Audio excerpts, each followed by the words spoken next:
Namaste and welcome to the 9th episode of PeakAlpha Strobe Light Show. No, we are not interviewing a politician today, but our next guest and customer from the PeakAlpha family is even more interesting. She is a yoga instructor, but she's also a dentist and a former model. Let's go jump in and meet Namrata Sudhindra.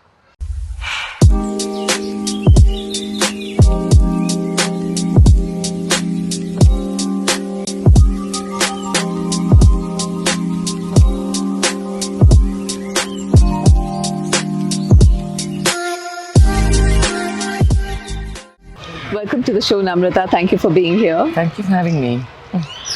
Let's dive into your family. You come from a family of illustrious people, achievers.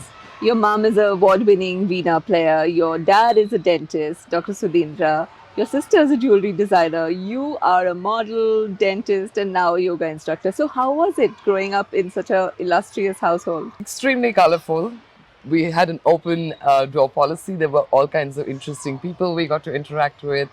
All in all, I wouldn't trade it for anything else. It was just an enriching experience. It gave us a good exposure to, like a conventional, proper job, what that looked like, as well as what it was to be a creative person.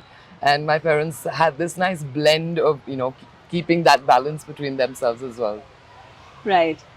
So coming to the model part of you, we've never had a model on the show, so we're very excited to have somebody as glamorous as you. So every model has a story. I was discovered at a bus stop when a photographer was driving by and he called me for an audition. Do you have a how I was discovered I wish story? I did. There is no a story like that, but it was Prasad Vidapa essentially, who Okay, is of course. an institution. Yes. And was responsible for discovering so many of us girls in the South, especially in the 90s. But I can't actually remember a story, any like specific story actually. Okay. I remember you did a lot of ramp shows. I was, there to see some of them. So tell us, what is the life of a model like? I mean, we all hear that it's very glamorous, and do you eat celery and do you wear heels all day, and did they teach you how to walk with books on your head? I mean, that book on your head is a really good trick. It really straightens up your posture. Okay. But I think it's so different from when we started in the 90s to what it is today. Okay. We were a group of girls who were all pursuing education and direction, and this was something that we were doing as a side hustle, so to say. Great camaraderie. We were all really good friends. I remember a lot of it also being our own clothes. Like, we've done shows where we brought our own stuff, and things are so different today, I think. But great experience. Taught us so much about how to present ourselves, gave us immense confidence. How to always put your best foot forward. Right, yeah. I remember interviewing you many years ago when you had just about started modeling. And I remember then you were also pursuing your studies as to be a dentist. Yes. What was your first experience with yoga? Actually, when I was modeling, because it is such a huge part of staying fit, right? We were constantly scrutinized for even like a little inch here, an inch there, and was constantly looking to find different ways to stay fit. Back in the day, and still date, I've never been a fan of the gym. And I went to my first yoga class with my sister. Okay. She was going to this Iranian guy who was teaching in Bangalore called Javed. Again, Oh yes, I remember him, yes. a lot of people started yoga with him Yeah. in Bangalore. And I walked into the first class and I was hooked. Okay. So if I could do 2 classes a day, I was there. Anytime that I had free between studying and staying home to do exams or any of that, I was at yoga. Nice. It came to me very easily. I also met the right teacher in my first class, That's so which important. made a big difference. Yeah, yeah. And when did you decide to become a instructor? Many years later. I'd already been practicing 7 years by then with Javed, and he was in India on a refugee status. Okay. And they had to relocate him and gave him 48 hours to pack up his life and move. Wow. And right up to that point, I was practicing dentistry by then. I was just loving being a student. And in Javed's hands, I was doing within 3 months really advanced postures, and my body had gotten so used to it. I'd had all of these added benefits that had come into my life that I wasn't paying attention to. I was just riding the endorphin high that I had had. And he left, and 6 months later, my body was falling apart. Oh no. All my allergies were back. I was just not feeling good. That was when I went and studied. And where did you do your studies? Outside of Bangalore, at this place called the Vivekananda Ashram. Right. And when did Nikaya Yoga, your school, if I can call it that, begin? Now about, wow, how old am I? 18 years ago. Wow, really? That long? Yeah. Okay. I started at 25. Wow. It was just, the name really resonated with me. It means to flow, and Okay. it's what yoga means to me. It's the flow of the body, the breath, the syncing of the mind and body. I really like the term, and always wanted to build something with it. And even though it was a name I picked back then, I still absolutely love it. Yeah, I know. And I was going through your Instagram handle and I loved what you said. You said, former dentist, passionate about breath work and its healing properties. And then I was thinking, as a dentist also you deal with breath. Not that good kind. Yeah, the Colgate ring of confidence breath. Yeah. But you said you gained a lot from yoga. So personally, what kind of benefits do you find from yoga? Gosh, so many. Mostly, I think it is energy. Like, I have a tremendous amount of energy to take me through everything that I need to do in a day, right? And I've had that consistent energy for many years. And I attribute that to my consistent yoga practice that I've had as well. It's given me a deeper connection to my breath, which I feel is also really responsible for how I feel. I'm able to understand how to manage my emotions, manage my moods. I've studied so much about breath work. It is my area of interest. And I feel like it helps me stay a little more balanced. Physically, it helps me stay in shape. It keeps that sort of like childlike curiosity in you as well alive when you're doing arm balances or you're learning something new, you're going upside down. A lot of these things we stop doing as we Right. get older. So, I mean, off the top of my head, I would say those are the things. Yeah. We spoke about breath work, right? And a lot of times we are told if we are feeling stressed or anxious, then you deep breathe, take deep breaths. Does that work? Absolutely. Yeah. And the more you do a breath practice, the easier it is to be able to take that deep breath in a stressful situation. But if you don't know how to do that already, it's a muscle, right? Essentially, it comes down to the same thing. The more you exercise it, the stronger it is. And then it's something that you can tap into when you need it the most. But if you are someone who's not connected to your breath and you're having a stressful situation and someone's going to ask you to breathe, chances are you're not going to be able to take that breath that's going to go all the way into your belly. It's likely the breath will be up here. Right. That's almost like singing. Yeah. Because they say, your chest voice and the real singers sing from the diaphragm. Yeah. Right. Yeah. Absolutely. Yeah. And in order to get that, you have to practice. Right. Absolutely. Otherwise, there's no way of tapping into that. Right. Yeah. Or to be able to hold it consistently. Yeah. It's similar with the breath work. Yeah. The more you practice it, I think the stronger the muscle is, and the memory as well. Correct. Muscle memory. Yeah. Right. And that helps you tap into it. It's so much easier to be able to take that deep breath in when you're used to taking it. Like, it's one of the core focuses in practices in my class is thinking of that breath with your movement. It doesn't matter what the body looks like, but if you're able to sync that breath with that movement, you've gotten so much more. Right. Yeah. What kind of yoga do you teach? Primarily Hatha Yoga. That's where my training lies. Over the years, I've studied with different teachers. I learned different styles. and I do end up incorporating a bit of different styles into the class. Um, Currently, I'm learning from a teacher who is Iyengar based, and so very prop driven, restorative. And so I've brought that into the practice in a week. We do restorative once a week, and it really helps us open the body up and to be able to handle the flow that comes the next day, for example. But I would say a combination, but in its essence, I'm a Hatha yoga teacher. Namrata, one of the things that I love about your yoga is that you don't restrict it within the four walls of a studio, but you take it out into the park, on a beach, mountains. What are the most unconventional, uh, places that you've done yoga retreats in?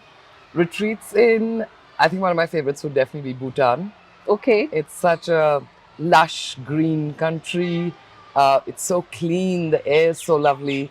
I've gone back a few times. We've done yoga on top of like a really nice peak. We've done meditations. We've done meditations by the river. Wow. This Bhutan has been one of my favorite spots. Yeah. I just did a retreat a couple of weekends ago at this place in Kovalam, which is a beautiful home that has a pool that's larger than the built-up area of the house. Wow. So we've done yoga there where we're facing water and the ocean in front of you. Beautiful meditations, sitting on grass. It's just, I love anything that brings me into nature. Yeah. But if you ask me the craziest place I've done yoga, it's on top of a helipad. Really? Yeah, with a private student of mine, we did a class on a helipad. Wow, that's interesting. That was, challenging for sure. I would think the yoga on the mountain would be most challenging because when you're in nature, it just grounds you. In fact, I find practice so much better. Is it? Yeah. Okay. But the helipad was like a vibrating mess. Right. So what are the benefits of, let's say, doing yoga in a place like this, open air, on the grass or in the park? Does it have other benefits? Earthing, to start with. You're more in touch with nature as it is. Air is likely cleaner if you are in a green environment. Just that, I think, just being outdoors and being able to breathe fresh air and the sense of community that comes with it. You meet like-minded people. We built a solid community in Bangalore pre-pandemic, obviously, where we were doing, there was, I don't know if you know, Radhika Chaliha, she was running this company, I guess, called Yoga Matters, and we would do community yoga practices in Cubbon Park, Lal Bagh, just using the green spaces in Bangalore. And we've had classes where we've had about 180 people show up. And Nice. it's such a lovely sense of community. Right. Right? And there's no other purpose other than meeting to do yoga. Yeah. If you were to give our audience some tips on, let's say, stress management through either breath work or through yoga, what would they be? Definitely breath work, because I think asana is too, it's layered and it's better to learn from a teacher directly. But breath work, certainly, it's something that you could add into it could be how you end your day, for example. It's a simple practice where your inhale is, say, 4 counts, exhale twice that, 8 counts. Okay. Right? But it doesn't need to be 4 and 8. It can be 3 and 6, 2 and 4. But it's 1:2 ratio. What it does is it helps your body shift from a sympathetic state into a parasympathetic state, where it then sends signals to your brain saying it's okay to relax. It's okay to, completely let go and calm down. So it's a nice practice to do at the end of the day. It's a nice practice to connect to if you're feeling super stressed, if you're trying to find, your center before maybe a really big meeting and your nerves are all over the place.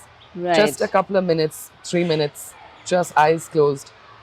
Focus on the inhale, try and extend out your exhales as much as possible. And how often do you do yoga? I mean, I know you teach several classes a day. So do you do... I definitely get 4 practices a week. Okay. I'd like to say I want to do more, but with a teaching schedule, and this is the thing, when you start moving from being a student into a teacher, sometimes your practice suffers. but I definitely get in 4 practices. Yeah, yeah. We spoke about the restorative and the therapeutic aspects of yoga. Can you just tell us a little bit about it?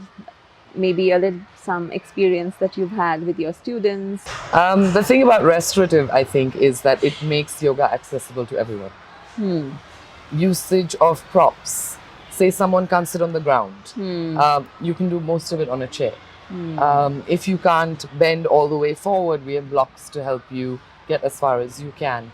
There is a deeper sense of opening that you can get from this. The accessibility for maybe someone who's not as flexible, or someone who's recovering from an injury, or there are so many combinations to it, but I feel like there's something for everyone when you do prop-based yoga. So, how did you hear about Peak Alpha? My sister, Okay. my sister and Priya have been friends for a few years. Okay. And I had seen Priya do a few interviews. I think with Namu, in fact. Yeah, yeah. Right, and talking about financial planning and for women, and Correct. how Priya was also quite interested in getting women to be more in control of their money. Independent, yeah. Yeah, and about 5 years ago, I just decided to call her and go see her. Okay. And I remember the first thing I said to her is, I don't have that much money. She's like, that's not the point. The point is to make your money work for you. True. Yeah. And yeah, that's how I started 5 years ago. Okay. So, what kind of benefits do you see from handing over financial planning to like a professional planner? There's a sense of relief, right? Because Okay. you don't have to worry about trying to figure things out. They've given me, Priya's given me so much confidence in knowing that I have my future planned for me financially, right? And that I'm working towards it. I'm in touch with them 4 times a year. I get updates of where things are. We move things around when they're not working. And that just makes me feel secure. And know that it's in the hands of like professionals and I don't need to be worrying about this. Right. Yeah. Namrata, so tell us, what would you advise somebody who's never done yoga in their life? Can Start we start right away. Yeah, start right away. Start right away. Okay. It's just for your functional mobility, like day-to-day things, to be able to sit down, get up, pick up things. Right. Just keeps your body agile. Find a teacher you like, find a style that works for you, and just practice. Right. Yeah. So in the end, what would you say is the most beautiful part about yoga as a practice? That's a tough one for me to answer, but if I had to, I would say community. It's given me such a beautiful community, and it's growing, and it keeps me energized. It keeps me always excited to show up on the mat. So yeah, community. Right. And I think also, I've done yoga in fits and starts. I think I came to Yeah, one of came your to you as classes. well. Yeah. I think you didn't pursue it because of time. Yeah. But I've realized that something nice about yoga is that you use your own body's strength and resistance to build strength and resilience and flexibility and all of that, right? Yeah. And you, like you said, you don't like going to a gym and lifting weights and Which I do though now. Oh, you do. Just for securing my joints, which when you're hypermobile, you tend to overstretch a bit. Right. And I have found a trainer that I really enjoy working with. Okay. But again, I think it's so individual. Yes. It's very hard to say one. It's not one prescription fits all. Right. Yeah. Yeah. So, right, and you can just roll up your mat and take it wherever you go. You Yeah. don't. And sometimes you don't even need a mat. You could do it right there. Right, Yeah. on the grass or On on the the grass. beach, right? Yeah. Yeah. Okay. We hope this episode has inspired you to get on a mat and focus on your breath work. If you liked this episode, do share it with your friends and those who would like to learn about yoga. We're leaving you with Namrata's and Nikaya Yoga Insta handles. Please follow them. Also, we're leaving you with our social media handles. Do follow us and check out all our posts on financial planning and how to become financially independent. We'll see you next month with another guest and another episode of PeakAlpha Strobe Light Show. Thank you for joining us.